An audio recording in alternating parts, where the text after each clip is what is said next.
one of the fun things about being the Privacy Commissioner was, even in 1999, I was beginning to see the future. I'd actually seen some things in 1993 called gophers, and gophers were going to solve the problems of the internet. Gophers lasted about a year before along came HTML and the whole process got blown right out of the water. So by 1999 I thought I knew what the future was all about, and one of the motifs that I had as Privacy Commissioner was good privacy is good business. And it basically produced a belly laugh. You must be joking, Malcolm, because you're simply Dr. No. How to stop people putting in place their bright ideas. I stuck with the dream though when I completed my term as Privacy Commissioner and we started Information Integrity Solutions. It's going to have its 10th birthday later on this year. And what I'm about to show you is why, in fact, good privacy is good business. So let me move on to the first slide. If we can do this. Is it my control or yours down the back? Yep, it's my control. Good-o. So what does privacy have to do with customer experience? Now, I don't know that I have to give half of my talk because it's already been given. And if you wanted me to put into just one aphorism or phrase what happened this morning so far as it links over to now, is what Mark Bouris was telling us. You can build notoriety or you can build affection. And notoriety gets you on the road fast, but it gets you only so far. If you actually want to have a slow burn result that produces loyalty and produces trust and deepens the permitted engagement that you have with your customer, you've got to go beyond notoriety. And in fact, notoriety might produce some very interesting reductions in trust in various of the dimensions relating to trust. I know this guy is fast and slick and is going to deliver on time. I may also therefore think he's going to take me down. You know, you've got to think about where is this going. Trust is multifaceted. We're going to go through that right now. Now, there's a fabulous piece of paper by one of the big Ivy League university guys, and he's talked about big data being like big oil. And the reason he says that is big oil has two very important characteristics, or three really. One, absolutely vital to the economy. Can't run the economy without it. The second one is big oil spills occasionally, and he lists off some of the huge oil tanker spills. And the second thing about big oil is that it also pollutes. You know, we've got this global climate change stuff happening around us, in part at least due to big oil.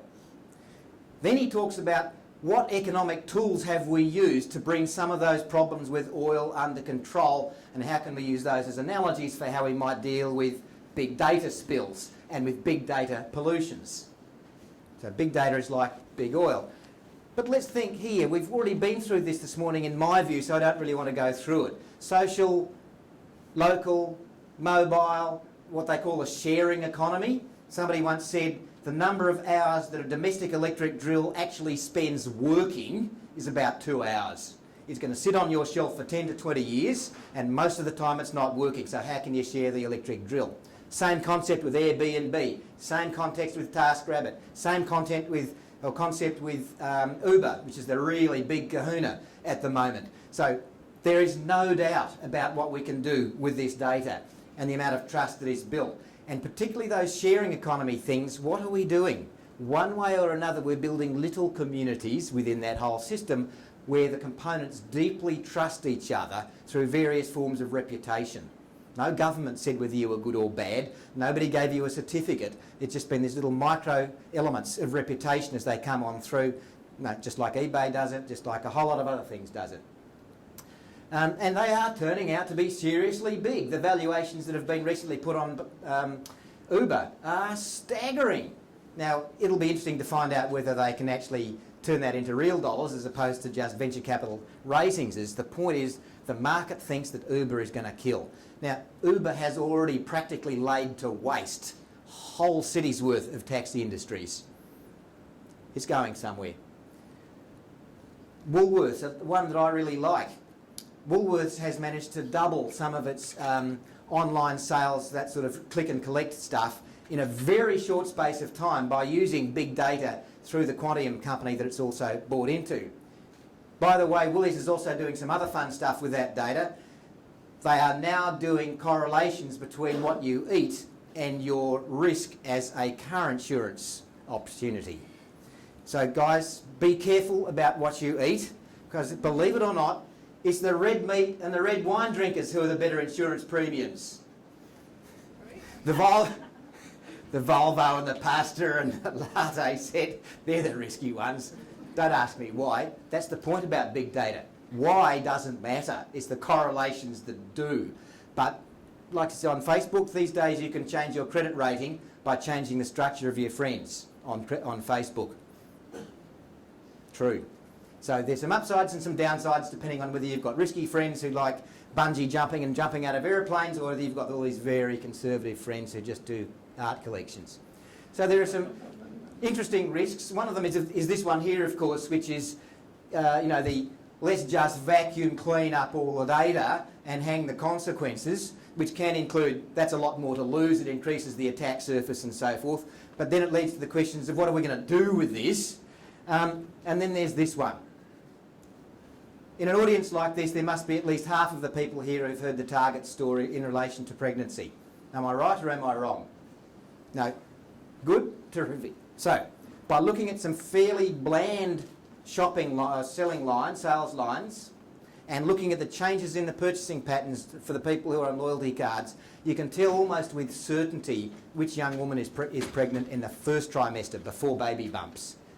And it's pretty obvious when you think about it. One of the lines out of about 7 lines was fragrance-free lotions. People changing their purchasing pattern from lotion that had some fragrance to it to fragrance-free lotions.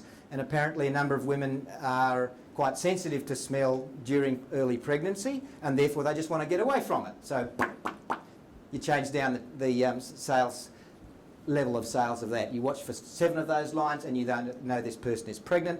And unfortunately, the story in the New York Times was Target knew that before Dad knew that, and that caused some drama at home. And there's a little bit of sadness in all of that, because it was probably a bit of a tense household for a while. The one that I think is even sadder than that is the natural process of having babies is that there are a lot of miscarriages, because nature wants us to have good babies.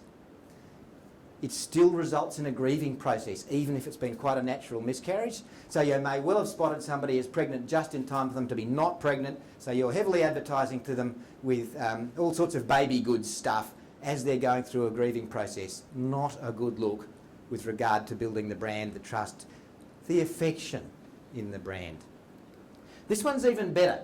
This is not ING in Australia, this is ING in the Netherlands, and they had a bright idea. They were going to use a pilot using customer spending patterns to enable companies to offer discounts. So this was ING looking at the nature of people's banking behaviour, how they were using their credit cards, and then selling that data out for the purposes of targeted advertising. And they put it out, and in no time flat, there was a huge outcry about it all. And basically ING had to backtrack. ING didn't do its brand any good. Now the really important thing about this is everything ING was doing was legal. It wasn't even in some contexts all that surprising. In the Dutch context and in the context of the business that they were in, it was very surprising, and the people, their customers, didn't like it. They backed down. Now, we're going to make this presentation available online on our company website, iispartners.com. I'm hoping that Optus will also make these available online here. These are all clickable links to go and read the story and see more, and there's plenty more to read in it and plenty of lessons. So what I've just tried to tell you is we've got these fantastic opportunities that are coming up, as we've been hearing all the way through this morning. We're hearing about the vitality of not just giving people good experience, but outstanding customer experience. And how are we going to do that in a way where the trust relationship builds? Now, one of the common things that you hear, and I think it might have even been in some Optus Vision work of only a year ago, it's all about the value proposition. People will trade their privacy for some convenience or the discount. And we can all tell the stories about just giving away a lottery ticket in order to get enough information off somebody to basically go and do ID fraud on them just by walking around the street with a little label on saying, would you like a free blah, blah, blah, blah, and people will fill out their name, their email address, their birth date and all the other stuff necessary in order to defraud them. Now that's not enough. One of the things is, so that you'll see in that sort of, where's it going? Here we go. I'd suggest to you that in that mathematical sense, we're talking about some necessary conditions, but not sufficient conditions for being able to do business. So you will see these kinds of questions being asked when it comes to use of data propositions. Is there a business case for this? Have we the ability to build it on time? It's not illegal, is it? And we will provide value to our customers is the one that seems to be the one that's supposed to make everybody's eyes gloss over, and away we go. So, unfortunately, that's not enough, as we've just discovered. And you can see that in the surveys, and you can see that in this one that came out only a couple of days ago. Can we do the Alt tab around to the internet for a second, please? The EMC Privacy Index is real fun, because on the right side there you can see 15 countries in the world have been listed off with regard to the willingness of people to trade privacy for convenience. Australia is 11th out of 15 amongst the most reluctant to trade privacy for convenience. The global average is 27% of the population willing to trade privacy for convenience. The Australian number, 15%. You don't have a population out there that's just busting to hand in a bit of privacy for the purposes of convenience. Now we'll all tab back to the slide deck, please.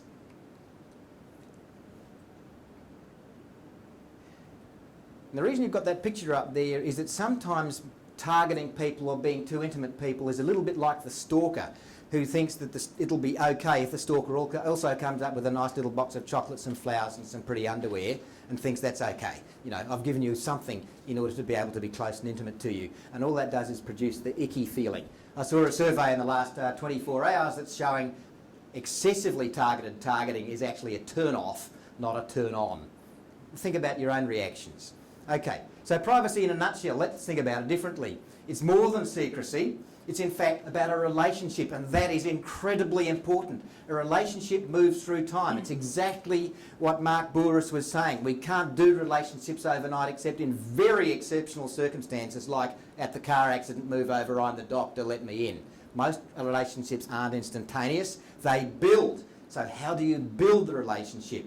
And the important thing about a relationship is as it builds and you get the trust building, exchange becomes more willing. Almost to the point where people are saying, you don't know enough about me yet. And the first social network that achieved that, by the way, was Amazon and book reviews. You don't know enough about me yet. Here, I want to tell you more about me through the book reviews that I'm going to write. We've had that kind of thing for a long time, but it takes a while to build. Privacy is more than security. It's not just about keeping the data safe, it's how you use it well in the eyes of others, not just you. And it's certainly more than compliance. It's a relationship, as I said. How to build the trust. I'm going to put down here 8 separate different ways in which we can do it. Categorise your data. Consider the context. Exercise leadership. Redefine customer centricity. Establish an ethical framework. Maintain accountability. And manage risk. Everybody's risk.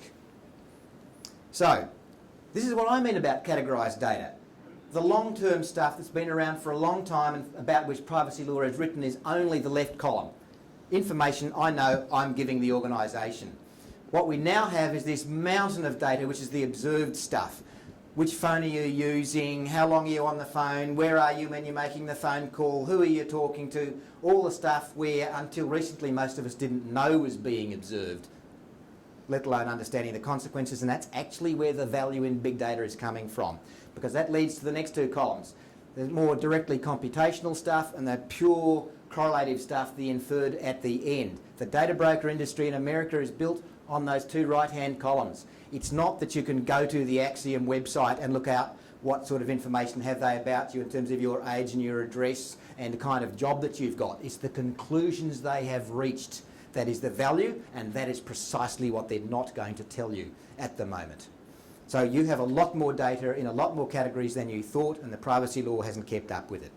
And so then you need to consider the context in which each of those data sets is being used, because the levels of trust in that vary hugely. And what we're discovering through some fabulous work being done by the World Economic Forum is it's that passively observed data that people worry about most. And that is emerging extremely rapidly. And what is it that a company like Optus is doing more than anybody else. It's one of the richest companies in the world. The telco industries are some of the richest in the world for gathering that observational data, because they know what device you've got, they know how you're using it, where you're using it, when you're using it, they know what apps you've got. They've got this incredibly rich data set. In my view, even more than the banks. The banks and the telcos just about got you off pat. When it's used wrongly, and Euclid is a really interesting business model, by the way. It's about setting up stuff in a shopping mall to observe MAC addresses moving through the shopping mall to get extremely fine-grained information about what you're doing. If you don't want to do it, you turn off your Wi-Fi in a shopping mall. The important point is that it's quiet, covert observing of what's going on without always telling you that that's what is being done. There's at least one coffee chain in America called Phil's that has turned it off through the adverse customer reaction that came on through it. Exercise leadership. I would really encourage you to follow what the Institute of Company Directors is doing here in Australia. There's this guide called the Guide to Privacy, Risk and Opportunity for Directors and Boards, because that is how you can engage the leadership. People in this room are either owners and directors and board members and therefore need to be asking these questions of their companies, or if you're a CIO or you're actually doing the hard grunt down in the tunnels, then you need to find the language that works with your directors and your board members to engage them on these issues and deal with the future. 7 or 8 hints there on what to do, all in the download. Go away and look at it. The fourth thing I mentioned was redefine customer centricity. You don't give people the 5-point, 20-page privacy notice and expect them to agree to it and be happy about it. That's a click-through in order to get to what I want. If you want to build a relationship, layered notices, just in time, give people options and so forth. And some of the iPhone apps and the Android apps are doing that very, very well. Establish an ethical framework. Law can't move fast enough here. Law can set up only broad frameworks. The way you're going to make the right decisions in your company is if you've got an ethical framework. And I'd suggest that you think about the data in this format. The whole of the data set that you've got has got a set of uses to it that you'd never do. Unlawful, fraudulent, discriminatory, deceptive. It's got a set of things that you might do that are so trivial that they're innocuous, such as just making sure the accounts are paid on time or anything else like that. There are other things where maybe people at least need to be notified as to what's going on, and there's other stuff where you can probably gain consent to do it. But in order to do the big data analytics, you need to move out one more step, which is out here, the responsible and the accountable. You've thought about, is this the right thing to do? You're able to spell that out, and then you're able to demonstrate to the rest of the world that, in fact, this is what you're doing. And I would suggest to you that the company of the future that is able to build this trust relationship is the company that has a delivering ethical framework to it.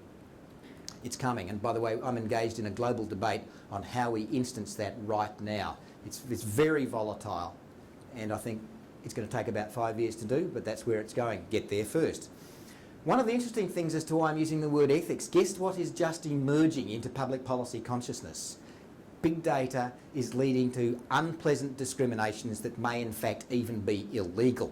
And the first one I saw related to an American Civil Liberties Union analysis of the way Walmart's big data is resulting in racial discrimination in terms of the actual dynamic pricing offered to different ethnic groups in that country. And what's really interesting in the terms of the click there on that, if you click on that document on the right, is John Podesta has just given a report to the US President on what should be done with regard to big data. And in my view, the big issue there is he talks about the ethics of big data. Algorithms, not even algorithms, are ethics free. They are built by human beings to work in a certain way. And at the moment, they're leading to the well-off remaining well-off, and the people who are not in such a good position being discriminated against one way or another. And at some stage that will move from the leading thinkers understanding that to the population understanding that and being pretty unhappy with you. And how does that go for trust? Okay, let's keep motoring on. Accountability is about not only saying what you do, but doing what you say and proving that you're doing what you say. This is one that I think is vitally important. How do you manage risks down? You have mechanisms to prevent, you have mechanisms to detect, and you have mechanisms to recover. And that recover bit is the bit that I think people don't think about well enough. The better you can look after an adverse customer experience, the better you've got that person glued on, and that becomes the barbecue stopper just as much as they lost my luggage last week. And this is the little golden payoff in that. If you can turn your adverse experiences into something that builds brand and becomes the barbecue stopper, and you're using them for learning processes like why did that happen and how can we stop it happening again, you've actually got some positives out of the whole thing, and you can actually build a riskier system. The reason you try and prevent bad things happening is because it hurts. If you can take away the hurt, you can have more risk. This actually could be the way in which you build your business better and quicker, more agile. And a big kahuna on that one as a lesson, by the way, is the Target store in the USA of last year. $70 million identities were stolen, or credit card bits of information. Why? They knew it was happening, but they ignored it. On the left-hand side, as it says on the screen there, HVAC, heating, ventilation and air conditioning outsourced service provider had known vulnerabilities in how they ran their systems. They had remote access to the buildings that they were keeping operational. They were hacked, and that allowed them to get into the Target systems and download and drain out the 70 million records, and the Target systems knew that was going to happen. It was ignored through a failure of governance. So they had in place pretty bad preventative mechanisms, they had in place pretty good detection mechanisms, and terribly bad mechanisms for responding. It only cost the CEO his job, it cost the CIO the job, and it cost them $250 million in profit, and they still haven't done all the court cases. I'm having a little thing drawn across my throat right now, so I better stop. So prepare for failure. I don't want to fail. And I would suggest to you to end on a very bright note. This is what we're on about. It's carpe diem. It's start now. Take what we've heard this morning as the opportunity. Take what I have said now as the way to do it and build that brand right out to the point of affection. Thank you, and I do hope there's at least one person in the room who wants to disagree with me, because then we've got a discussion. Thank you. Listen to you all day. I love the passion and enthusiasm. Right, we've got a good sort of 10 minutes, maybe a few minutes more than that, to ask some questions of Malcolm. Very knowledgeable man in this field. Let's not miss this opportunity. Who would like to kick off with a question? We've got some mics going around the room. Can you just say, could you mind standing up when you ask your question, just tell us your name and where you're from? Yes, hello. Mark Walker from Care Vision. We're putting together a care management system based on the Internet of Everything, which is Zigbee standards and all that sort of stuff. So remote controls for garage, televisions, air conditioning, all of those things, along with accelerometers and RFID bracelets and all those bits and pieces. That must be an enormous privacy breach to have all that information. Well, what should I be watching out for? Yeah, now, what is really fun to me about that is one of the other simple definitions of privacy is the controlled sharing of information. People think that privacy so much is just about secrets, and stop and don't. It's about the controlled sharing of information. So you could have a part of your potential customer base who thinks that's the ickiest thing in the world, because of their background, or because you didn't tell them quite what was going on, or you're the new kid on the block and nobody's got any idea where you came from. Or you could have another part of your customer base where you've built some rapport, some relationship over time. You might have accelerated it by saying, we have these extremely strong accountability processes in place, and we've got the world's best security mechanisms in place and so forth. So whether or not what you've just described is good or bad doesn't rest just upon the inherent idea itself. It depends on a context around the idea as to whether people want it or not. But one of the working groups I was in Europe was talking about exactly the thing that you're talking about, where the whole thing is glued together by various forms of wirelessness. Now, not just the Wi-Fi, but a whole string of the wireless processes, and the vulnerabilities there potentially are considerable. And basically, as you build the value proposition to the bad guys for them to decide that they want to get in there, you've actually increased your vulnerability simply because this moved from who cares to I'm going to make a lot of money out of that, and then they'll be in there. So your security problem alone will be very, very dynamic. As you actually get successful, you'll be a source of attack, And I would therefore be thinking about on a whole array of the fronts that I'm talking about, really all the 8 that I was talking about, is how can I build out from here such that we've reached the point where people are saying, I want you, as opposed to I'm going to endure you.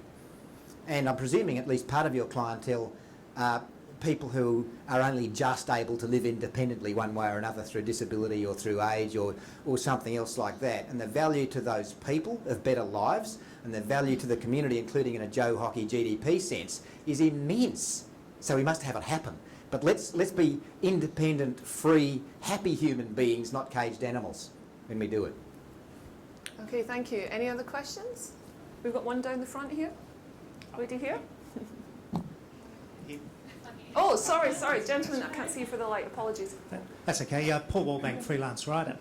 Malcolm, do you see a two-speed privacy economy, if you like, developing where people who can afford to opt out do, but most of us, the 99%, can't opt out for whatever reason? Do you see something like that developing? It's one of the nightmare scenarios, yes. One of the other fun stories appeared in Time magazine about a month ago of the woman who set out to be not spotted as pregnant in the whole digital sphere. And the lengths that she had to go to be not observed as pregnant were quite considerable. It included using Tor in order to make sure that, in the onion router process, to make sure that where she was couldn't be spotted. It included going to all of her social network systems that she was in and say, if you mention anything that makes me look pregnant, I will kill you. And when her uncle did say something, the uncle was unfriended. And then they went through remote delivery processes, delivering to a locker so that they could drive and pick up. She succeeded excessively well.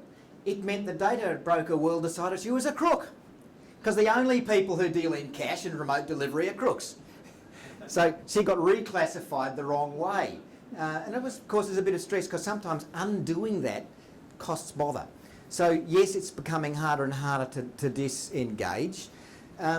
We could be seeing some of what you're talking about emerge. I just have to say I hope not. And some of that's about the way we all behave as consumers, and some of it's about what we expect our politicians to do. We have actually in this country quite good privacy law by world standards, because I think it's got a reasonably good mix between the flexibility allowed to business and the capabilities offered to individuals to manage their lives. Where it's grossly missing out is the ability of the regulator to do the regulator's job. There is a zero missing from the regulator's budget. At least an order of magnitude too small. Just on your observation there with the Princeton professor, what she found too was that it was expensive for her to opt out, because she couldn't take advantage of discount cards, store cards, that sort of thing. So, yeah, thank you for that. Can I say though, is it really that cheap? Because somebody worked out how long it took to get anything valuable, really valuable, from a Tesco loyalty card, because it was all shimmer. And one of the things that people are finding is that being on the loyalty card and being the subject of dynamic pricing means sometimes you're paying more. And one of the stories is one of the rental car companies in this country, and its colour is, no, I won't say what it is. Don't be a club member, because you'll pay more. So think of, it's much more subtle than that. Hi Malcolm, it's Joanne Jacobs. Is this on? Yes. Doesn't matter. Yes, it is. Joanne Jacobs from Business Connector. Just checking, given that you're noting that Australia is one of the least likely countries to actually trade private data for convenience, which comes first? Building the trust in Australians so that they will release more data, or actually getting a situation where the legal system is supporting Australia's resistance to sharing? That's a terrific question. I think what I've observed is that basically I've been engaged in this game for 15 years, and what I was doing previous to that was fun but not relevant to this. So I came in on a standing start, and I've been looking at it for 15 years. For at least the last 5, 6, 7, 8 years, it was probably law that was driving the speed of the community, and I liken that to gender discrimination law in this country. It was the law that drove change on reducing gender discrimination in this country rather than actual everybody's behaviour. What we watched is the emergence of a crossover point that probably started 3, 4 or 5 years ago, where commercial expectations, meaning what the customer wants, was exceeding the legal minimum requirements. So we are now actually beginning to watch commerce drive what's acceptable rather than just the law drive what's acceptable.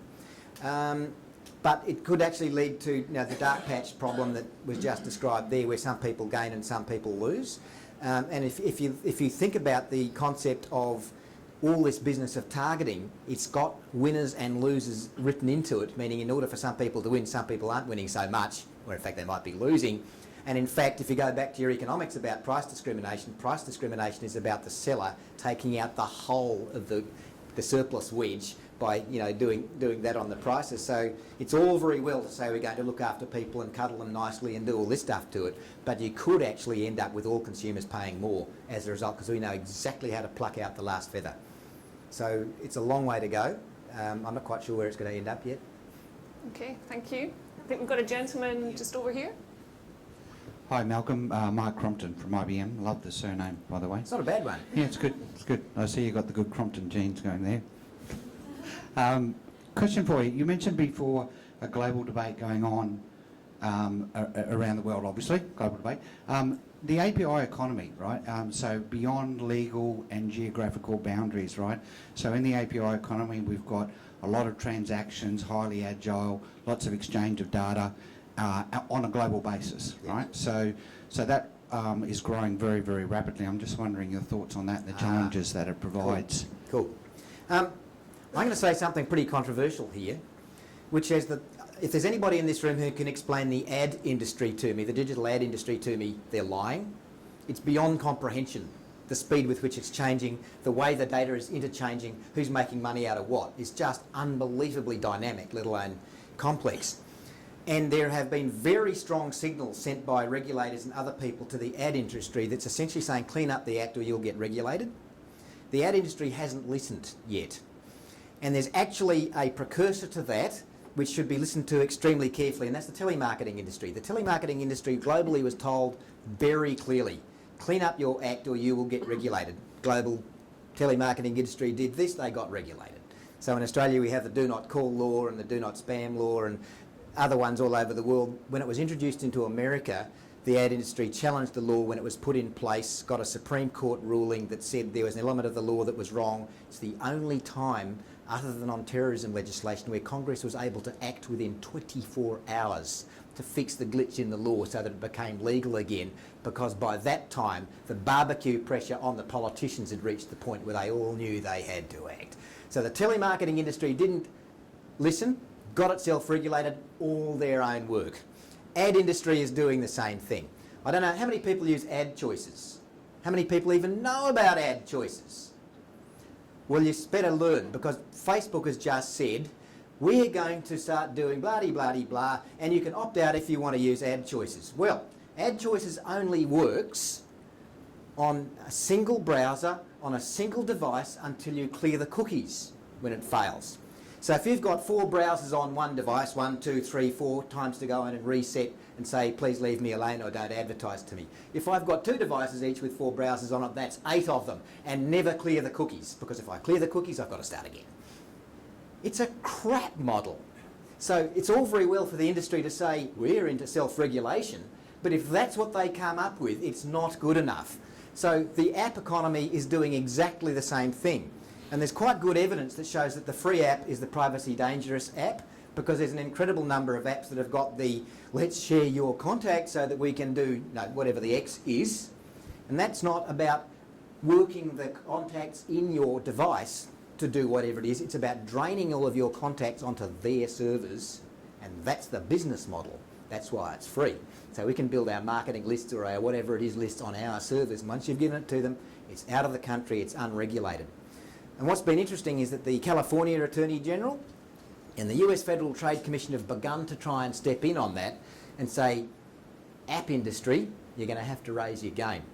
When you look at what I was talking about with regard to the ad industry and how close to the edge of the ice they're going to getting themselves regulated, I think we're watching a great big soup boiling away here that may be solved through commercial pressure, people walk away, or it may be solved by regulatory pressure.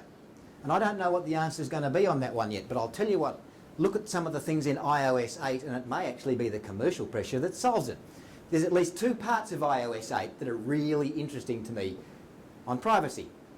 One of them is, do you remember me talking about this business of we can track a MAC address through a shopping mall so that we know precisely where you are and what you're doing and when you've come back, even if you haven't signed in?